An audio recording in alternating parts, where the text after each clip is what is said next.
augmenté le volume des échanges commerciaux entre l'Égypte et le Nigeria en 2020, une croissance de 45% qui en dit long sur la relation bilatérale entretenue par les deux pays.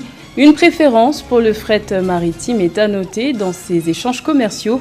Plus de détails avec Philomène Tine. Les exportations de l'Égypte vers le Nigeria ont atteint 180 millions de dollars en 2020 et les exportations du Nigeria vers l'Égypte se sont situées à 1 million de dollars, soit une progression de 45% d'après le service commercial égyptien au Nigeria. Ceci a porté le volume des échanges commerciaux entre les deux pays à 181 millions de dollars en 2020. Le Nigeria et l'Égypte sont deux pays leaders en Afrique sur le plan économique. Le Nigeria étant le pays qui draine toutes les économies, mais qui a une grande dépendance sur le secteur pétrolier.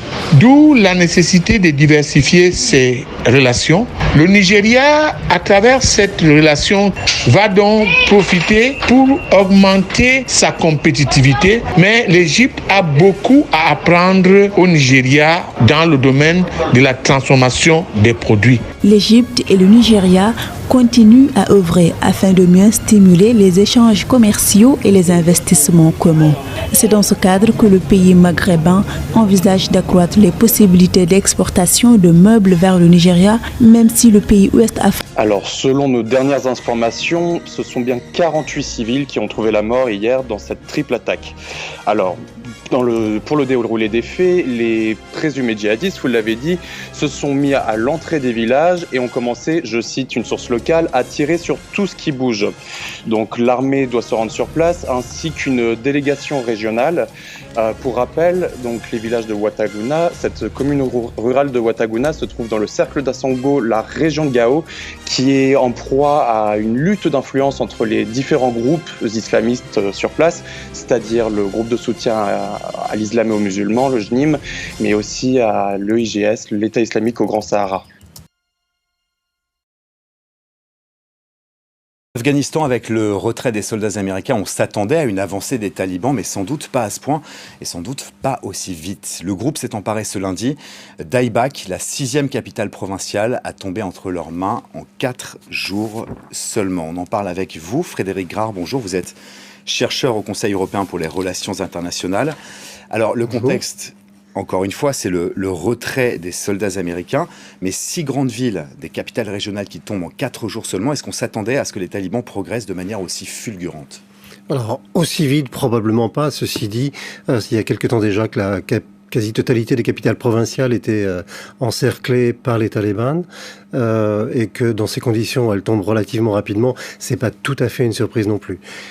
Qui plus est, on a affaire à une offensive coordonnée quasiment à l'échelon du pays et donc c'est très difficile pour les forces afghanes de être réallouées en fonction des besoins du moment parce que les besoins sont précisément à peu près partout en même temps. Sans l'aide américaine maintenant, ou avec une aide qui est largement réduite par rapport à ce qu'elle a été, est-ce que l'armée afghane a une chance de tenir ou est-ce que les talibans vont s'emparer de l'Afghanistan? Est-ce que c'est un scénario écrit d'avance? Alors, je ne sais pas si le scénario est écrit d'avance, mais le fait est que pour l'instant, la dynamique est du côté des talibans et les chances que le pays tombe entre leurs mains sont quand même assez fortes. Si on regarde un petit peu la carte et la prise de contrôle progressive par les talibans, on s'aperçoit dans le nord, que surtout. Dans le nord, mais également le sud, ça rend... Départ de feu, un état de siège hier dans toute la Grèce, notamment, vous le disiez, à Eubée, sur l'île d'Eubée, à près de 2 heures d'Athènes, mais aussi à Olympie, site très touristique près du site antique où se sont déroulés les tout premiers Jeux Olympiques dans l'Antiquité. Pareil, tout cela a été menacé, mais même si le site a été préservé, tous les villages touristiques ont été évacués. Je reviens à Athènes où donc la situation est toujours importante, mais il y a eu énormément de renforts, notamment de l'Union européenne. Et le QR code, il est là. Le temps d'une vérification rapide, Et voilà. et ce client peut entrer. Le pass sanitaire est le sésame pour aller au restaurant. À Sanary-sur-Mer, ce gérant doit s'adapter à cette nouvelle contrainte. Ça dépend de l'affluence à l'entrée, mais c'est vrai qu'il faut aller vite. Bon, ça se fait, c'est facile. Il faut que ça marche. Là, vous avez vu tout à l'heure en plein soleil, ça reflète et tout, c'est un peu compliqué. Mais bon, je pense que le temps de prendre quelques jours, le temps de prendre le rythme, après ça ira. Pour cette famille en vacances, le nouveau contrôle à l'entrée était une simple formalité. Mais ouais, 10 secondes.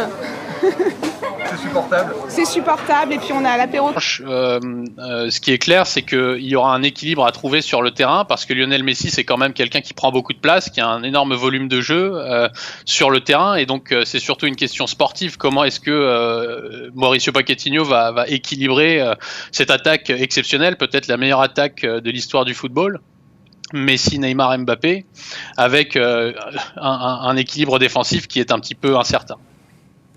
On se souvient, avant que Lionel Messi ne quitte le Barça, il avait proposé de réduire de moitié son salaire. Ça n'a pas suffi au Barça.